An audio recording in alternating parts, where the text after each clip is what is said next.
নমস্কার বন্ধুরা, মন কিচেনে আপনাদের সবাইকে স্বাগত। আশা করি আপনারা সবাই খুব ভালো আছেন। আজকে পুঁটি মাছের দুর্দান্ত একটা রেসিপি আপনাদের সাথে শেয়ার করব। গরম ভাতের সাথে পুঁটি মাছের এই রেসিপি থাকলে আর কোনো কিছুরই প্রয়োজন হয় না। এক থালা ভাত নিমিষেই এই দিয়েই শেষ হয়ে যায়। আজকে আপনাদের সাথে শেয়ার করব পুঁটি মাছের চচ্চড়ি। তার জন্য পুঁটি মাছগুলোকে খুব ভালো করে ধুয়ে পরিষ্কার করে নিয়েছি। এখন মাছের মধ্যে পরিমাণ মতো নুন আর হলুদ দিয়ে খুব ভালো করে মাছগুলোকে মাখিয়ে নিচ্ছি।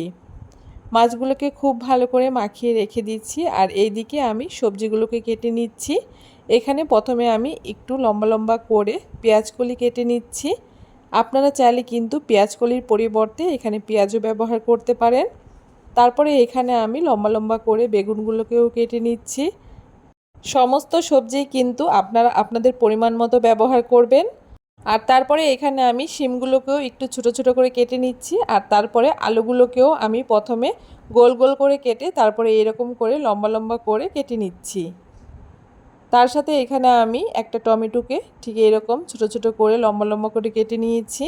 এখন উনানে একটা কড়াই বসিয়ে দিয়ে পরিমাণ মতো তেল দিয়ে দিচ্ছি কড়াইতে।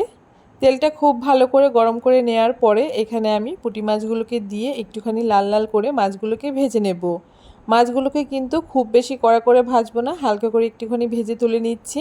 সবগুলো মাছ তুলে নেওয়া হয়ে গেছে। এখন ওই তেলের মধ্যেই আমি কালো জিরে ফোড়ন দিয়ে কালো জিরেটাকে হালকা করে একটুখানি ভেজে নেওয়ার পরে আগে থেকে কেটে রাখা সবজিগুলোকে দিয়ে দিচ্ছি। এখন সবজির মধ্যে পরিমাণ মতো নুন আর হলুদ দিয়ে এখন খুব ভালো করে সবজিগুলোকে একটুখানি নাড়িয়ে চাড়িয়ে নেওয়ার পরে ঢাকা দিয়ে 5 মিনিট মতো মিডিয়াম আঁচে রান্না করে নিয়েছি। ঢাকা খুলে আবারও একটুখানি নাড়িয়ে চাড়িয়ে নিচ্ছি। আর তারপরে আগে থেকে কেটে রাখা টমেটোগুলোকে দিয়ে দিচ্ছি। আর তার সাথে চেরা কাঁচা লঙ্কাটাকেও দিয়ে দিচ্ছি।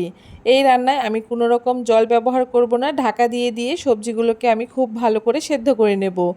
আবারও নেড়ে চেড়ে বেশ কিছুক্ষণ ঢাকা দিয়ে রান্না করে নিয়েছি। আর এইবারে কিন্তু সমস্ত সবজি খুব ভালো করে সেদ্ধ হয়ে গেছে। এখন উপর থেকে এক মুঠো মতো ধনেপাতা ছড়িয়ে দিচ্ছি। আর তারপরে আগে থেকে ভেজে রাখা মাছগুলোকেও দিয়ে দিচ্ছি। মাছগুলোকে দিয়ে খুব বেশি নাড়াচাড়া করা যাবে না, একটুখানি নাড়াচাড়া করে আবারও ঢাকা দিয়ে আমি 5 মিনিট রেখে দিয়েছিলাম। আর তারপরে 5 মিনিট পরে দেখুন পুঁটি মাছের চচ্চড়ি আমার একদম রেডি হয়ে গেছে। এখন নামিয়ে নিচ্ছি। গরম ভাতের সাথে পুঁটি মাছের এই চচ্চড়ি খেতে দুর্দান্ত লাগে। আর এই গরমে কোনো কিছু খেতে ইচ্ছে না করলে একবার পুঁটি মাছের এই রেসিপিটা খেয়ে দেখবেন।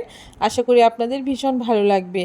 কেমন লাগলো আজকে খুব সহজ পুঁটি মাছের এই দুর্দান্ত স্বাদের রেসিপিটি অবশ্যই কমেন্ট করে জানাতে ভুলবেন না। ভিডিওটি যদি ভালো লাগে থাকে অবশ্যই সবার সাথে শেয়ার করে দেবেন। আর আমার চ্যানেলে যদি নতুন বন্ধু হয়ে থাকেন অবশ্যই আমার চ্যানেলটাকে সাবস্ক্রাইব করে দিয়ে পাশে থাকা বেল আইকনটি প্রেস করে দেবেন।